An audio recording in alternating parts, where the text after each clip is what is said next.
adalah teknik pemakaian flash secara eksternal. Jadi tidak digunakan di atas kamera, melainkan dengan bantuan trigger atau flash yang biasa digunakan sebagai master. Alat wireless trigger ini umumnya menggunakan gelombang radio atau sinar inframerah. Keuntungan dengan menggunakan teknik ini, kita bisa memposisikan satu atau lebih flash di mana saja untuk mengatur arah intensitas cahaya untuk menghasilkan foto yang kita inginkan. Camtalkers, ketemu lagi sama gua Arlan di acara Camtalk, fotografi favorit kita semua yang banyak banget penontonnya katanya nih, jadi makin semangat nih, jadi setiap episode tuh harus tampil lebih ganteng gitu loh. Nah sekarang kita membahas soal genre fotografi yang gue juga banyak banget pengen tahu dan gue banyak pengen pelajarin, yang gue yakin teman-teman semua di sini juga penasaran. Ini kita sebutnya strobist fotografi. Apa sih itu strobist fotografi? Nah makanya sekarang kita undang ahlinya strobist, yaitu Mas WSP. Wah, kepanjangannya apa kabar Mas? Wah, kepanjangannya apa tuh Mas? WSP. WS Pramono sih sebenarnya. WS Pramono. WS-nya singkatan. Oke. Kalau mau tahu WS-nya apa, nanti kalau udah ada transaksi transfer. Itu baru tahuan ya. Iya. Orang finance biasanya ngerti tuh ya. Iya, baru Oke. paham. Mas Pramono, selamat datang nih di Camtalk. Terima kasih banget. Jadi Camtalk ini adalah program yang membahas soal fotografi mulai dari sosoknya. Jadi kita bisa belajar banyak dari yang sudah berpengalaman, experience sudah panjang. Jadi kita semuanya sharing di sini. Mas Pram, udah berapa lama sih jadi fotografer? Jadi fotografer, kalau udah setelah jadi fotografer kan berarti menggeluti bidang secara serius ya. Iya. Sekarang udah berjalan sekitar 12 tahun ini. 12 tahun. Ya, di dunia industri foto ya. Oke. Yang berbayar. Yang berbayar. Kalau sebelumnya hobi udah jauh mulai lebih dulu. lama Iya. daripada itu. Ya biasanya fotografer tuh, teman-teman fotografer mulainya dari hobi dulu, terus mulai bikin portfolio, terus akhirnya dia di hire oleh klien gitu ya. Iya. Nah, Mas sendiri waktu memulai apakah langsung mendalami strobist atau general dulu? Hampir sama semua dengan fotografer yang ada di dunia ini sih. Jadi fotografer itu kan harus mutlak mempunyai ilmu mengkontrol cahaya, Ya. baik cahaya alami atau cahaya buatan. Nah, kalau saya memilih cahaya buatan. Jadi kalau di dunia strobist mungkin langsung aja sekitar tahun 2007 di Amerika ada strobist.com. Oke. Itu ada Joe McNally, David Hobby, sama Jack Arias. Nah, ketika saya baca referensi mereka, saya lihat di Indonesia tuh belum ada tuh. Maksudnya ada segelintir orang, tapi belum banget menekuni. Masih besok main flash, besok main lampu studio, besok main. Nah, ketika itu saya berpikir, wah kayaknya bagus banget saya bawa ke Indonesia, saya edukasi. Dan semenjak itu saya langsung membuka mata, udah deh, udah fokus di strobist, saya ada flash 10 tahun kali ya kita ya gitu. Jadi akhirnya dari tahun 2008 saya kebetulan juga dengan nekat mendirikan ini komunitas ID Strobist, Indonesian Strobist Community. Belum ada dulu. Nah ketika itu adalah membuat wadah supaya orang-orang nih belajar lebih gampang.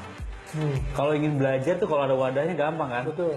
Kalau belajar tapi nggak tahu mau curhatnya di mana bingung. Bingung. Akhirnya kita bikin Indonesian Strobist Community yang sampai sekarang berjalan, dan alhamdulillah versi Facebook terbesar di dunia nomor 2. Dan kalau di seluruh dunia secara komunitas alhamdulillah peringkat-peringkat atas, karena jarang sekali komunitas yang khusus membahas masalah strobist dan flash ini. Oke. Ya, Camtalkers, kayaknya episode kali ini sudah selesai ya, karena sudah dijawab. Ini banyak pertanyaan sudah dijawab dalam satu pertanyaan. Saya bingung soalnya. Nah, seru banget nih ngobrol sama Mas Pram ini, ternyata sangat komunikatif. Gue banyak banget tadi yang pengen ditanyain, ternyata udah dijawab. Nah, sekarang masuk ke kendala nih, Mas. Kendala untuk teman-teman Camtalkers yang baru belajar, apa sih kendalanya? Karena saya juga tadi kan sempat, waktu kita belum mulai sempat ngobrol sedikit. Iya. Nah, itu kendalanya mereka apa sih? Menemukan masalah di mana? Kalau di strobist kan yang kita gunakan ini kan flash-flash ini ya. Iya. Tapi sekarang berkembang dengan lampu yang udah besar-besar. Tapi secara harafiahnya sebenarnya dulu tuh kenapa diciptakan, karena memang untuk membuat orang lebih kreatif dengan benda yang sekecil ini. Oke.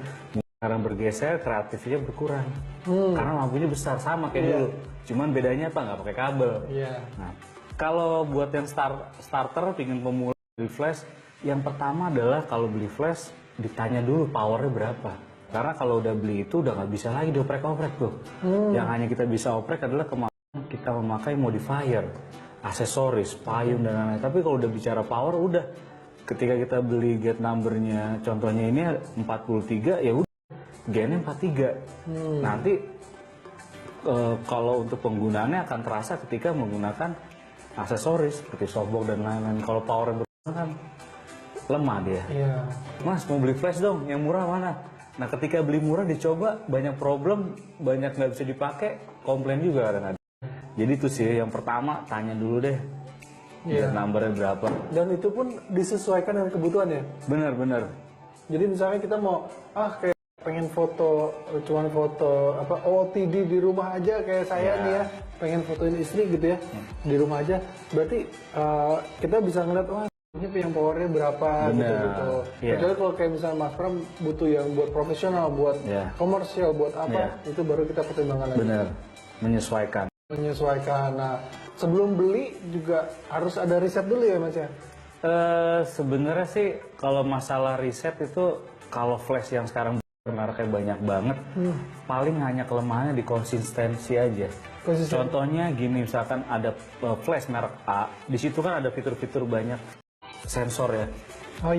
Ada fitur IPTL dan lain-lainnya. Kalau yang sudah merek-merek yang seperti yang saya pakai ini, konsisten. Contohnya kalau saya motret jarak sekian, terus maju lagi, jarak maju lagi, sensor itu bekerja dengan baik.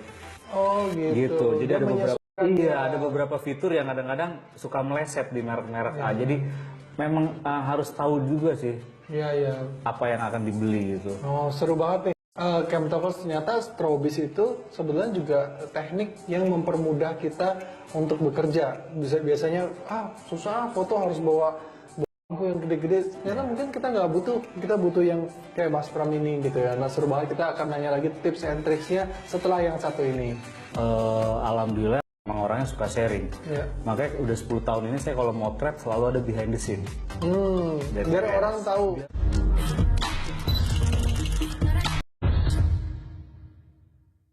Camtalkers, masih kita di Camtalk membahas soal strobis fotografi. Nah, ada Mas Pram yang dari tadi sudah menjelaskan sesuatu dengan jelas sekali. Kita akan tanya lagi lebih banyak ya. Mas, misalkan nih, foto pakai strobis tuh alurnya seperti apa sih Mas? Gimana caranya foto bisa jadi seperti yang Mas Pram mau gitu? Sebenarnya kalau udah bicara lighting itu penting banget, workflow-nya harus benar. Terjadi saat ini adalah kadang-kadang mereka kalau udah motret itu tidak dipikirkan dulu nih lightingnya mau kayak apa. Jadi kadang-kadang datang lokasi udah main motret aja tuh, pakai yang seadanya. Tidak, ketika udah bicara konsep, pertama pasti kan bisa dilihat nih Mas Arlan ya, sumber cahayanya nih, berapa kali senti. Bagaimana dengan sumber ini kita bisa membuat cahaya itu menjadi seperti apa yang kita inginkan. Kuncinya adalah di modifier atau aksesoris. Modifier apa yang cocok untuk konsep yang akan kita lakukan. Contohnya kalau pemotretan tadi katalog atau apa, mungkin dengan payung putih cukup banget. Tapi kalau mau contoh, saya mau motret mobil atau apa pakai payung putih, bahaya. Akan terjadi spot-spot di mana-mana. Gitu. Jadi penggunaan modifier penting banget. Jadi ketika motret, pertama siapkan dulu modifiernya. Kalau enggak, dipaksain nggak maksimal.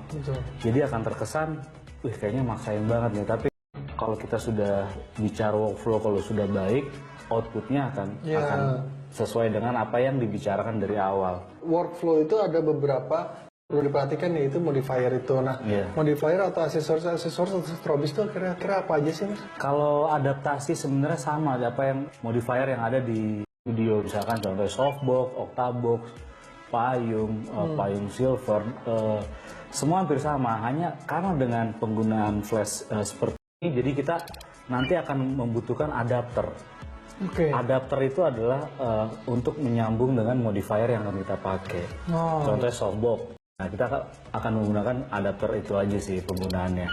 Semua basically sama, karena hanya yang dirubah adalah sumber cahayanya aja. Ikut-ikut kompetisi kah atau apa kah gitu. Karena menurut saya Mas Pram ini udah punya prestasi yaitu membawa Strobis ke Indonesia dan membangun komunitas gitu. Kalau prestasi sih kebetulan saya bukan hobi yang ikut lomba foto. Iya, iya. Kalau bicara sharing, saya alhamdulillah memang orangnya suka sharing. Iya. Makanya udah 10 tahun ini saya kalau motret selalu ada behind the scene. Biar orang tahu. Biar orang tahu. Nggak disembunyiin rahasianya apa. Rasanya bukan masalah rahasia sih. Sebenarnya yang ketika ada BTS, pertama tuh orang akan menghargai dengan apa yang kita lakukan. Karena selama ini orang lihat foto, oh foto gitu doang. Nggak tahu bagaimana prosesnya, kalau saya setting lighting pakai apa. Nah ketika itu dengan komunitas yang saya bangun sampai sekarang ini pun meniru seperti itu. Kalau mau posting foto harus lengkap datanya. Kenapa? Kan paling enak kalau kita bikin orang lain makin pinter. Kalau bicara prestasi sampai sekarang saya udah keliling Indonesia, udah mulai dari Aceh sampai Papua untuk ngasih sharing edukasi masalah Strobis, dan terakhir juga saya sempat jadi pembicara di Hong Kong, bicara untuk Strobis juga, dan udah beberapa tahun ini saya bareng dengan Canon Indonesia khusus untuk mengedukasi masalah flash ini. Karena Mas Arlan tahu nggak? Betul.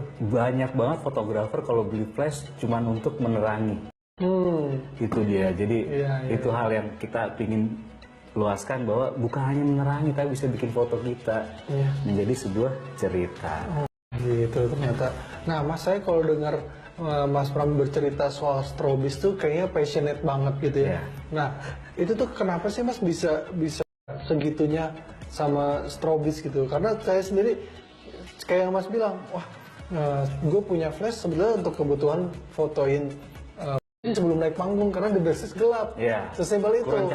Kurang cahaya, menerangi itu. Nah sementara kan Mas Pram tuh kayaknya wah bisa membuat foto itu indah dan bercerita. Nah, kenapa bisa se-passionate itu sih? Jadi saya waktu itu punya prinsip adalah kalau kita motret terlihat lebih kreativitas ada, orang lebih respect. Contohnya dalam selama ini saya dulu dunia komersial itu advertising jarang banget orang berani melakukan pakai flash ini. Kemudian saya coba masuk ke dunia komersial itu, orang nanya, "Mas, lightingnya itu?" "Oh iya." "Kenapa kok kecil-kecil?" "Oh ini saya."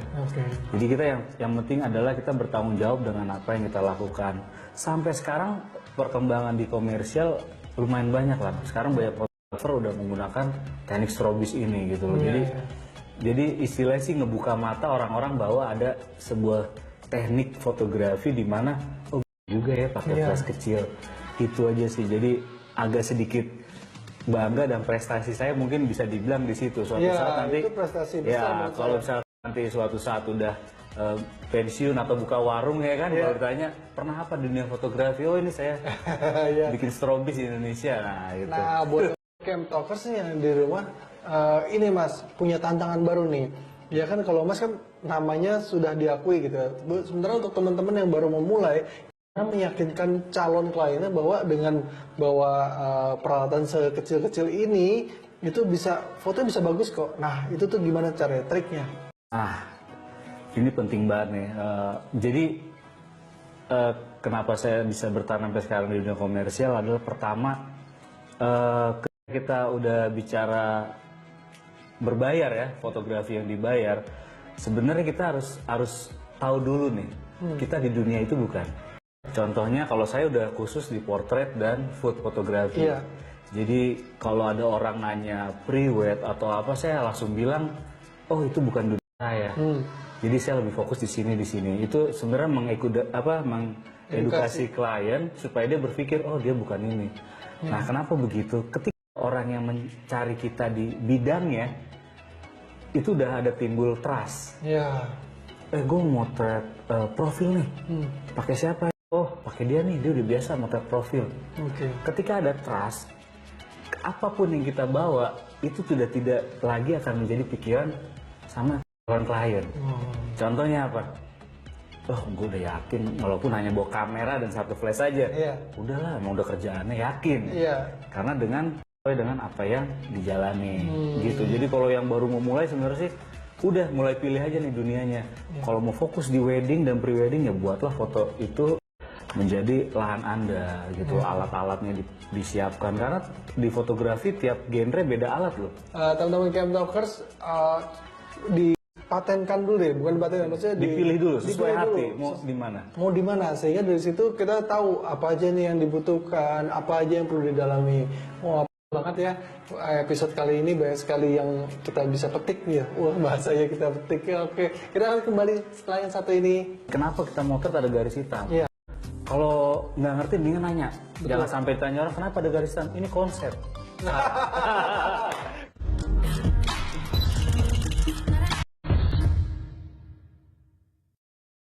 Oke, teman-teman Camtalkers, balik lagi di acara Camtalk bersama gua Arlan dan Mas Pram, Strobis fotografer. Nah, teman-teman yang mau nanya silahkan tanya sekarang, kirim aja ke emailnya Camtalk. Nanti kita akan jawab karena sekarang adalah waktunya Camtalk Mail. Ting ting ting ting ting ting ting. Oke, pertanyaan pertama dari Bano_alam. Jika memotret di outdoor, apa perlu menggunakan lampu strobis? Nah, itu saya agak nanggung ya, perlu menggunakan strobis. Tanda tanya itu. Penting. Penting, Tapi ada orang suka bertanya kenapa motret di outdoor kok pakai flash? Kan udah terang. Iya, kayak tadi Mas bilang ya, flash itu untuk menerangi doang memangnya gitu. Iya. Kalau outdoor banyak problem yang terjadi. Contohnya gini aja, kalau kita lagi jalan-jalan mau motret sahabat atau rekan pemandangan. Iya. Ketika ada sesuatu yang di belakang objeknya terlalu kontras, kalau di bahasa fotografi itu backlight. Backlight, oke. Memang mampu kamera kita untuk menandingi backlight. Motret orang yang ada siluet terus. Bener-bener. Kalau motret pacar bisa dikomplain. Iya, Siluet. Ya kan? Iya. Nah, itulah saatnya kita membutuhkan flash. Nah, teman-teman tuh kadang-kadang kalau misalkan lagi, fotoin gue dong biar kelihatan ininya, backgroundnya. Pas di foto, kok hitam guanya. Nah, itu salah kita, tapi salah kita. Karena nggak ngerti itu kebutuhan. Kapan menggunakan flash di outdoor? Iya, kenapa sih gitu? Karena ada perbedaan backgroundnya terang sementara Foregroundnya iya, kok tidak seimbang gitu. Oke. Yang kedua dari Jenny_agro. Apakah strobis itu bisa digunakan di indoor? Apakah bisa di outdoor? Bagaimana caranya? Ya, sebenarnya tadi udah jelasin ya, bisa di mana pun tergantung kebutuhannya. caranya sih mesti punya flash dan trigger. Itu baru pertama kali. Iya. Kalau bicara indoor outdoor, enaknya strobis adalah kapan pun bisa motret. Oke. Pernah nggak terbayang kalau kita dapat klien tiba-tiba motret di mana? Oh, di kantor saya mau foto profil. Iya. Baru 2 kali jepret mati lampu. Kita nggak mungkin bilang nanti mati lampu. Iya. Tapi kalau pakai strobis hajar terus. Aja terus. Oke, yang ketiga ini dari _ku, manisku. Ketika menggunakan lampu strobis saat foto ada garis hitam, kok beda dengan menggunakan flash build? Flash built-in berarti itu Flash built in mungkin. maksudnya. Oke. Ini mungkin kita sedikit memang harus tahu banget, itu basic banget. Kalau kita biasanya kemarin ada pertanyaan juga sama banget, kenapa kita motret ada garis hitam? Iya. Kalau nggak ngerti mendingan nanya. Jangan sampai tanya orang kenapa ada garis hitam. Ini konsep. Konsepnya ada garis Hitam, black bar. Sebenarnya itu adalah terjadi karena tidak ada sinkronisasi antara speed dengan flash, Iya. speed di kamera. Karena rata-rata flash yang tidak mempunyai fitur high speed itu di speed 200 atau 250 akan terjadi black bar. Oke, dia mulainya dari 160 ke atas berarti. Iya, bukan. Jadi kalau yang ini kan udah ada fitur HSS-nya. Iya. Jadi ketika Anda motret di atas speed rata-rata 200 atau 250, contoh 400 atau berapa, foto Anda akan tetap tidak akan ada black bar. Jadi di 200 sampai 250 itu masih aman ya? Aman di bawah untuk trigger yang tidak mempunyai fitur HSS. Oke. Jadi kalau yang tadi pertanyaannya kenapa ada black bar, yaitu beli trigger dan flash harus mempunyai fitur HSS, high speed sync. Jadi penting banget tuh, karena banyak banget sampai sekarang juga orang beli trigger sama flash, udah main moto aja. Iya. Ketika motret di speed 200 dinaikin lagi, ada garis hitam. Iya. Kata dia keren, dinaikin lagi makin hitam, bagus. Jadi ada teman-teman tuh yang makanya pentingnya kalau bisa kita foto menggunakan strobis atau lighting apapun gitu ya, fotonya konsepnya dari awal udah mengerti gitu. Jadi kalau bisa tiba-tiba di tengah-tengah kliennya pengen, saya mau foto lagi loncat. Gitu Oh, kan. itu penting banget. Nah begitu di foto, oh iya bisa, oh berarti speednya dinaikin, apa saya cek, kok ada garisnya gitu. Logikanya si flash itu tidak seimbang dengan kecepatan menanggap gambarnya ya. Ya, jadi Flashnya pakai, dia udah ngambil gitu kan? bukan, jadi lebih ke Maaf ya, saya so tahu. Emang gini gayanya. flash ini mempunyai sinkronisasi pada speed kamera kita. Iya.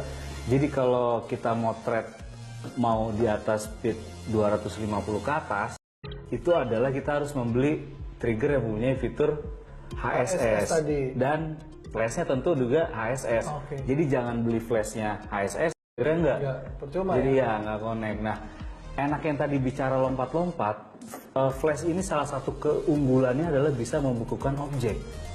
Soalnya kalau kita motret speed rendah, contoh speed 15, kalau nggak pakai flash biasanya shake, Iya. kecuali tangannya dari semen. Iya. Ya. Kalau pakai flash, Anda motret 15 dengan speed 15, ada objek yang bergerak, itu akan freeze. Oh gitu. Makanya buat anak-anak muda yang senang banget foto nih, kayak yang tadi barusan kasih lihat tuh contoh ada foto motor, Iya. itu pakai perpaduan slow speed. Oke. Jadi gimana kita menggunakan speed rendah dengan ini, makanya keunggulannya salah satunya itu kalau menggunakan flash. Jadi shutter speednya low, tapi nggak blur si objeknya. Iya, karena dia mempunyai karakter durasinya cepat flash ini. Teman-teman thank you yang udah nanya. Mungkin pertanyaan-pertanyaan yang lanjut nanti bisa dijawab berikutnya, karena ini nggak bisa semuanya dibaca ya. Nah, sebelumnya kita mau tanya-tanya lagi nih sama Mas Pram. Mas, kamera, kalau saya nih kamera peralatan semuanya serba mungil-mungil gitu. Apakah memang selalu pakai ini? Untuk saat sekarang kan teknologi udah berkembang. Iya. Sebenarnya sih nah ini juga kalau bicara masalah apa yang dipakai kebutuhan. Kebutuhan. Jadi kalau sekarang kan zaman digital nih, ya kita beli megapiksel nih. Oke. Nah kalau kita bicara kebutuhan, pasti tahu dong, berujung ke output. Output. Kalau saya adalah melihat dulu outputnya untuk apa nih pekerjaannya.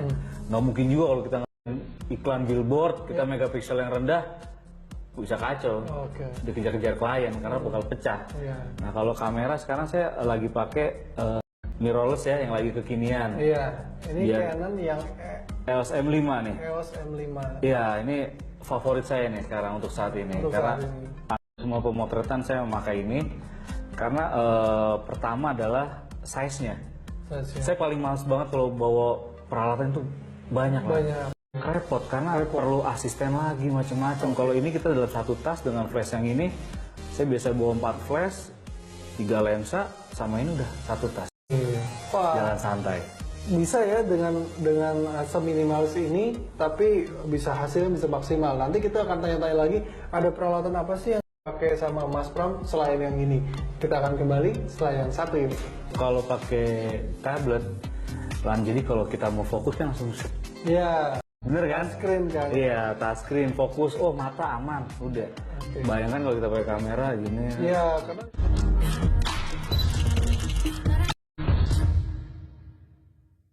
Camp Talkers, balik lagi di acara Camp Talk bareng gua Arlan dan Mas Pram, strobis photographer. Nah, tadi kita sempat ngebahas soal kamera dan flash dan segala macam yang dibawa sama Mas Pram. Nah, apakah ada lagi yang dipakai untuk pekerjaan lainnya? Nah, Mas, ada apa lagi di rumah yang dipakai? Yang paling penting selain modifier ada satu lagi nih paling penting untuk di dunia komersial, preview. Biasanya saya tuh selalu motret muncul di preview. Oh, oke. Entah itu pakai laptop atau pakai tablet atau Oke. ya semacam itu. Jadi gunanya apa sih, saya paling suka kalau lagi kerja diganggu. Contohnya apa, baru sekali jepret, klien bilang lihat dong, kita harus liatin dulu. Iya. Lebih baik saya jepret, udah kalau mau lihat di situ aja. Jadi tidak mengganggu apa yang ada di otak saya yang harus saya salurkan melalui kamera. Jadi kita kerja tuh enak. Iya. Nah itu juga banyak banget sekarang kamera-kamera sudah mempunyai fitur WiFi, jadi wireless. Seperti ini, misalkan saya jepret, dia bisa muncul di gadget yang punya perangkat WiFi-nya. Jadi menggunakan teknologi demi kebaikan sih kalau saya bilang. Iya. Nah, kalau misalkan teman-teman di rumah kameranya nggak bisa nih untuk, karena itu penting saya preview Iya, gitu iya. ya. nggak bisa apa namanya wifi, wireless gitu, ada cara lain nggak sih mas? Kabel aja itu. Old school itu ya kabel. Jadi jangan selalu menyerah gitu. Dulu belum ada fitur wifi sudah pakai kabel. Contohnya pakai ini kabel, ya apa ya laptop gadgetnya di sini. Jadi pakai kabel aja, tapi jangan terlalu jauh juga. Karena kalau semakin jauh jangkauannya kabelnya harus mempunyai kabel yang khusus. Pakai tablet, jadi kalau kita mau fokus kan langsung set. Iya. Bener kan? Touchscreen kan. Iya, touchscreen, fokus. Oh mata aman, udah. Kalau kita pakai kamera gini. Iya, karena nggak representatif juga ya kalau misalkan, oh bagus, begitu kita lihat, ternyata ada yang nggak. Ngeri, apalagi anak sekarang kalau udah motret F-nya 18, 14, di LCD oke. Iya, kadang kalau bawa ke rumah, buka ke laptop, tipis banget ya. Iya, kan yang penting bokeh. Gitu ya. Iya deh, gitu ya. Nah, Mas, kalau lensa nih, terlepas soal flashnya segala macam, yang biasa dipakai itu apa sih mas? Karena saya fokus di portrait dan food. Kalau untuk portrait saya ada lensa-lensa andalan yang benar-benar, kalau saya bilang sih bagi saya best in portrait ya. Lensa 85. Lensa 85. 85. Jadi 85 saya pakai 85 yang f1.8. Bagi saya itu cocok dipakai di APS-C atau di full frame, enak.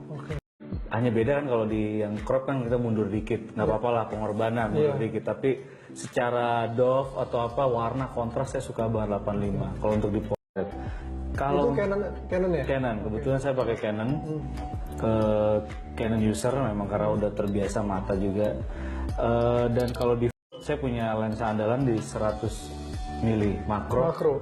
Sama satu lagi yang saya lagi sering sharing banget di medsos, lensa tilt shift 90. Itu saya gunakan. Sebenarnya sih untuk memberikan, karena sekarang kan udah zamannya edit-edit nih kan. Udah nggak bisa dibendung tuh teknologi editing. Jadi saya ingin edukasi bahwa ada lensa nih yang tanpa lo ngedit ada. Jadi ketika kita motret makanan atau portrait, saya bisa mengatur mau blurnya di mana. Bokeh di mana. Jadi kalau nanti intip Instagram saya ada beberapa foto yang lagi saya up tentang lensa ini. Contohnya saya moto Arlan nih, saya pingin buat sini blur, tapi sini enggak. Dengan jarak yang seperti ini lensa lain nggak akan bisa, kecuali lensa PS gitu. Untuk edukasi aja. Iya. Kalau lensa tilt shift itu cara kerjanya gimana sih mas?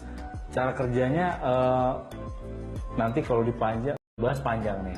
Gak apa-apa, bahas sedikit aja. Bahas sedikit ya. Jadi dia jadi sebenarnya sih dia lebih ke selective focus. Awalnya sih PS itu kan dibuat untuk interview fotografi dan jadi ketika mau motret dalam satu ruangan yang sempit, kalau kita mau panorama kan, untuk foto itu paling memindahkan tripod.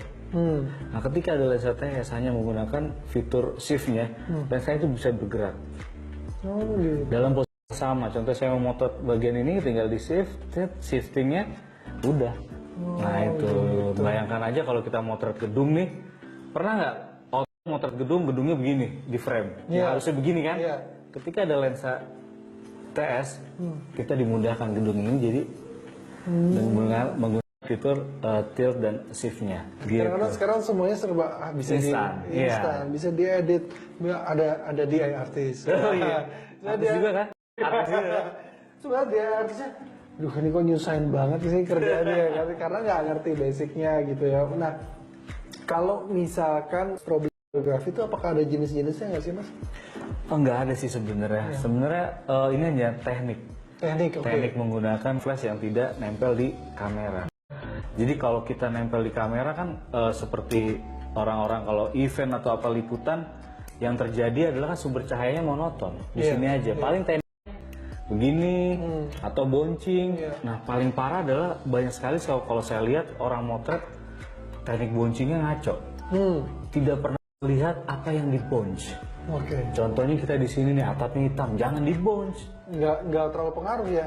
Bisa berpengaruh hitam juga, efek. Apalagi warna dinding warna. Tapi yang lebih parah kalau motret di outdoor, dia ngebonch ke awan, ngebonchnya ke langit. Saya bingung. Kadang-kadang mau negor, itu kapan baliknya cahaya? Kan logikanya nggak masuk ya. Sekarang sampai sekarang kalau nanti jalan-jalan lihat aja di outdoor, Iya. pasti ada yang masih ngebons sekali. Iya. Saya kadang-kadang pingin negor, takut ini biar memahami aja. Mas. Kenapa? Enggak, saya lagi nunggu cahaya lagi kapan. Ya, seru Gitu banget. jadi. Kalau misalkan nih ngakalin, wah di atas gelap nih. Terus udah gitu bouncingnya kemana ya gitu. Itu Nah itu dia. Jadi ada dua teknik, direct dan bouncing. ya. Ketika kita bisa melakukan bouncing ya di bounce aja. Misalkan atapnya putih atau apa di bounce lebih merata. Iya. Tapi dalam hal tertentu kita harus direct. Karena tidak ada sesuatu yang bisa di bounce. Oke. Kalau direct itu penting banget, kita harus mengetahui payung apa yang cocok nih. Bagusan mana? Payung sama softbox. Itu. Kalau cuma dua intinya, kalau payung menyebar, Oke. softbox enggak. Jadi jangan sampai kalau motret 4 orang pakai softbox kecil nggak akan nyebar. Iya. Itu aja sih yang generally yang harus diketahui. Nah, tuh lumayan juga kepake tuh. Jadi kita kalau misalnya lebih sering foto yang membutuhkan cahaya yang menyebar, kita berarti pakai payung. Payung putih. Tapi kalau mau yang lebih fokus ke objek tertentu, pakai softbox. Bisa softbox. Wah, seru banget nih. Kita akan ngobrol lagi lebih jauh sama Mas Pram setelah yang satu ini. Oh, ini tuh gimana? Jadi ternyata ini bukan hasil DI justru. Enggak dong. Aduh, jangan. Oh, menghina ya. Aduh, kamu mengunderestimate.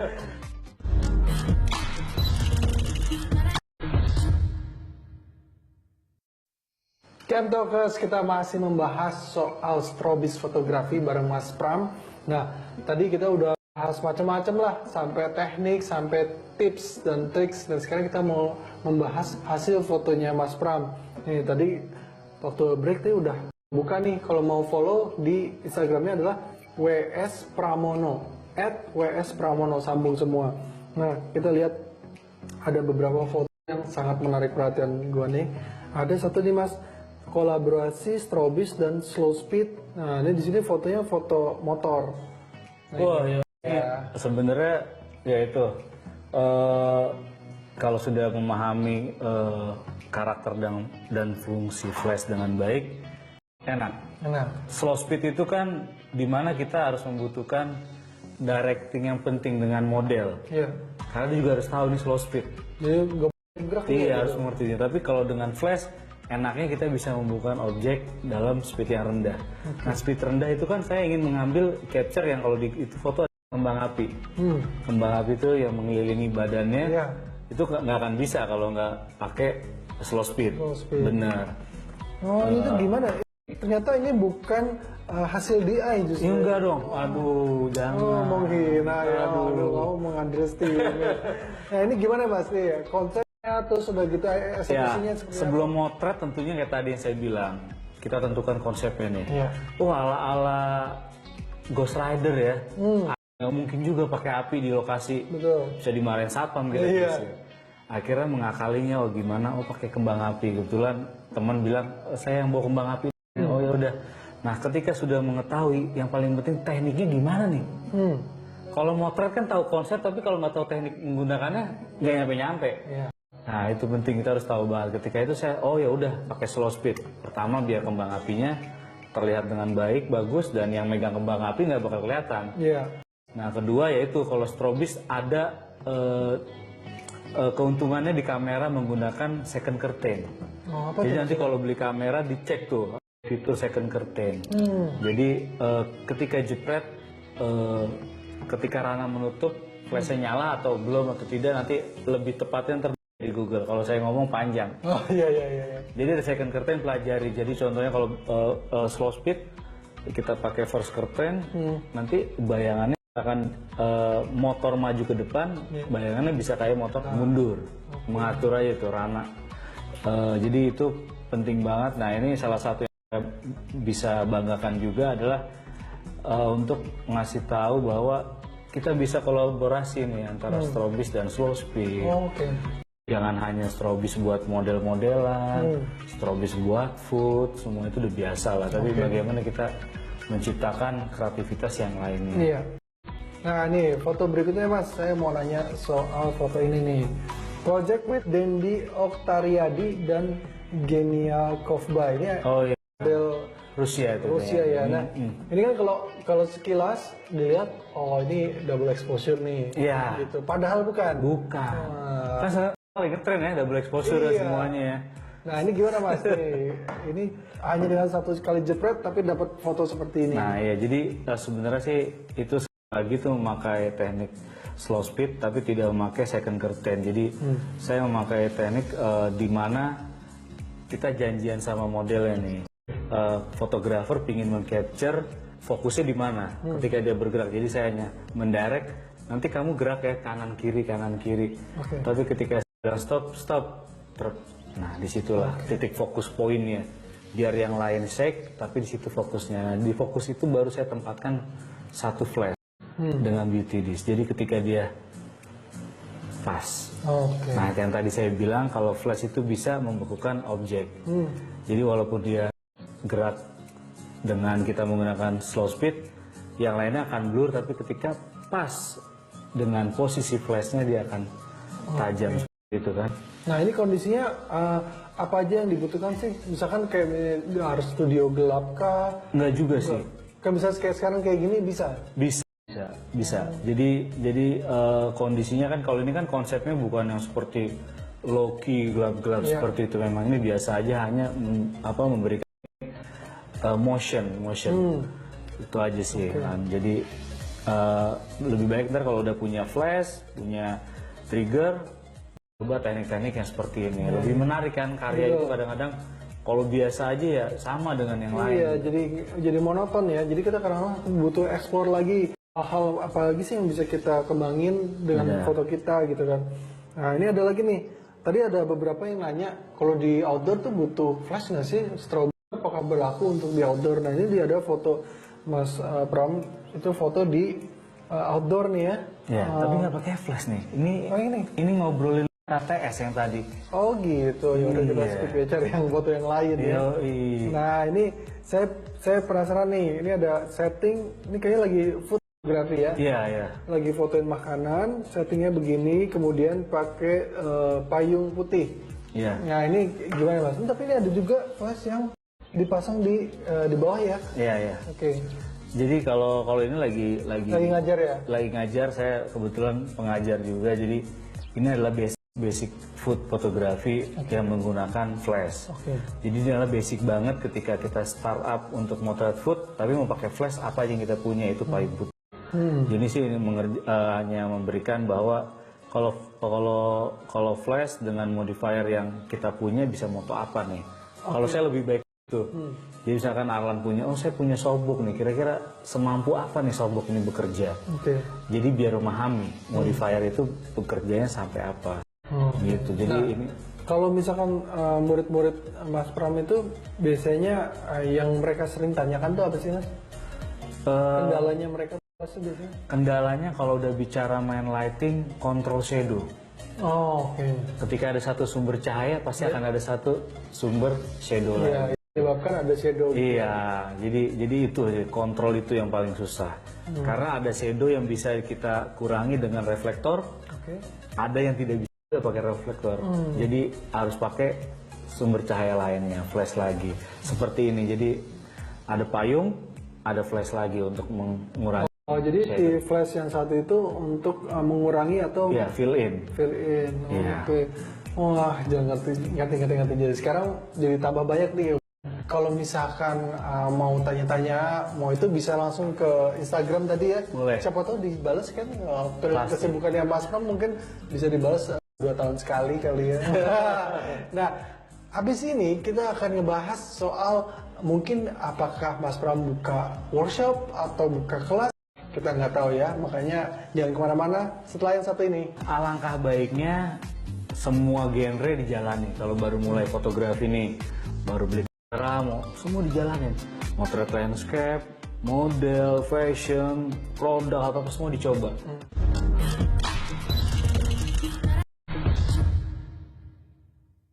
Camp Talkers, balik lagi di acara Camp Talk bareng gua Arlan dan Mas Pram lagi membahas soal strobis fotografi. Tadi kita udah ngebahas atau membedah hasil fotonya Mas Pram di Instagram tadi. Nah, teman-teman, sekarang kita mau tanya nih, kira-kira harapan Mas Pram nih apa sih ke depannya? untuk pasaran pribadi dan untuk industrinya juga. Kalau harapan sih, alhamdulillah sekarang udah terwujud ya. Maksudnya ketika sudah orang memahami dan mencintai teknik strobis ini udah cukup banget bagi saya, dan berkembangnya grup dan serta didukung rekan-rekan saya di komunitas, itu satu penghargaan yang luar biasa banget. Dan kalau ke depan sih saya harap sesama fotografer bisa saling membangun sebuah jaringan yang lebih baik, karena yang terjadi kan banyak sekali sekarang mungkin karena medsos dan lain-lain, pro dan kontra malah makin dibikin seperti kayak politik jadi. Ya lebih baik, ini kan masalah seni ya, bersatu, kamu bisa apa, kita bisa apa, ya kita bikin apa, something, jadi ngasih yang terbaik aja buat karyanya. Jadi ada istilahnya tuh, kita tuh sebenarnya sesama profesi bukan competing, completing. Bener banget. Jadi melengkapi adanya industri ini ada apa sih? Nah, selama saya ngobrol-ngobrol di Kentok sama fotografer senior, rata-rata mereka justru tidak pelit ilmu. Kalau misalkan ada apa, ayo kita share, kita butuh apa gitu. Nah, Mas, sekarang mau nanya ini lagi nih. Banyak teman-teman Kentokers yang di rumah nih mungkin lagi belajar atau baru memulai atau sudah memulai tapi kayak mentok nih, gua harus gimana lagi ya? Mungkin bisa dikasih tips atau motivasi lah. Ya, karena ini kan industri seni ya, kan? Jadi yang pertama kita harus pahami adalah passion kita tuh di apa. Jadi misalkan banyak banget orang mulai fotografi itu yang paling banyak kalau di riset itu selalu modeling. Pasti senangnya moto model, cewek itu udah pasti ya. Nah, alangkah baiknya semua genre dijalani. Kalau baru mulai fotografi nih, baru beli kamera, mau semua dijalanin. Motret landscape, model, fashion, produk, apa semua dicoba. Dari sekian banyak genre jalanin, pasti akan ada beberapa genre yang nyantol di hati. Contohnya, gue seneng banget fashion deh. Dari situ adalah Anda sudah punya hasrat.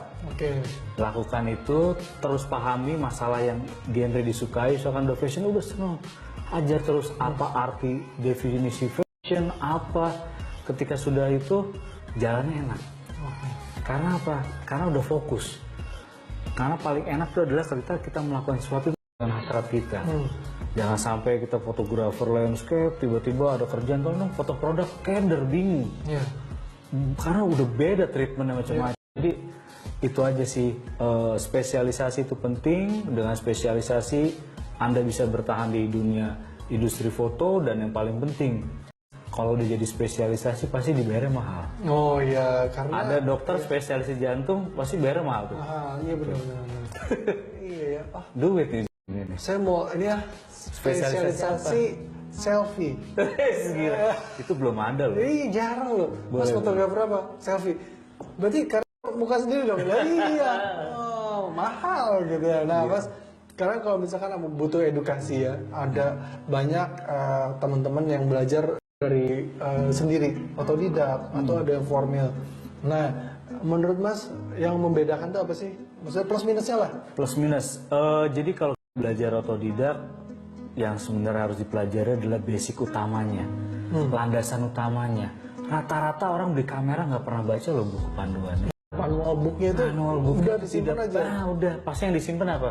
Kartu garansi. Iya, kartu garansi ya. Itu udah terjadi. Iya. Paling penting adalah yaitu dibaca nih, apa yang kita pegang nih bisa apa ini. Iya.